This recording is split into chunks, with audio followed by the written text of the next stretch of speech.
মাথার পিছনে দুটি টিকি থাকলে দুবার বিয়ে হয়, সত্যি কি তাই হয়? জেনে নেওয়া যাক।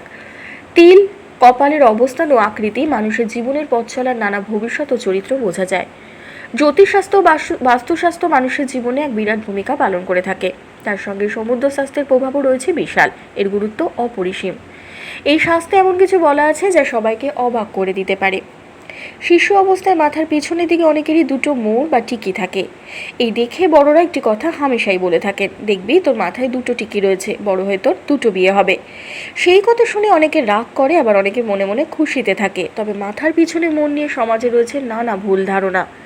তিল, কপালের অবস্থান ও আকৃতি মানুষের জীবনের পথ চলা নানা ভবিষ্যৎ ও চরিত্র বোঝা যায়। এই শাস্ত্রে এমন কিছু বলা রয়েছে যেগুলি জেনে নেওয়া যাক।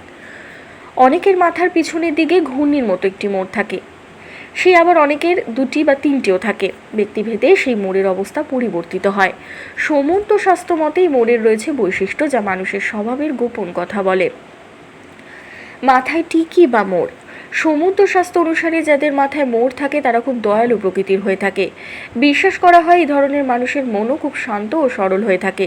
কোনো প্রতিকূল পরিস্থিতিতেও রাগ করেন না তারা। এছাড়া এই মানুষের জীবনও অনেক সুখের হয়ে থাকে। মাথায় একটি মোড় বা টিকি থাকলে, যাদের মাথায় ঘূর্ণি বা মোড় বা টিকি রয়েছে, সমুদ্র শাস্ত্রে বলা হয়েছে যে তারা মন থেকে অত্যন্ত সৎ প্রকৃতির হয়ে থাকেন। সত্যের বন্ধুও খুব কমই মিথ্যা কথা বলেন তারা। সত্যবটে এরা খুব অনুগত হয়ে থাকেন সকলের প্রতি। সবসময় অন্যদের সাহায্য করার জন্য প্রস্তুত থাকেন তারা। মাথায় তিনটে মোড় বা টিকি থাকলে, কারোর মাথায় দুটো বা তার বেশি ঘূর্ণি বা টিকি থাকলে সামুদ্রিক শাস্ত্রে এই স্বভাবের ব্যক্তিদের ভালো করে গণ্য করা হয় না। কথিত আছে যে এমন স্বভাবের লোকেরা অত্যন্ত একগুঁয়ে প্রকৃতির হয়, প্রতিটি বিষয়ে রেগে যান। এই কারণে তাদের কোনো সম্পর্ক দীর্ঘস্থায়ী হয় না। শৈশবেও বেশ দুষ্টু প্রকৃতির হয়ে থাকে তারা। তবে রুটিন মেনে ভালো কিছু অভ্যেস শেখানো যেতে পারে। ধন্যবাদ।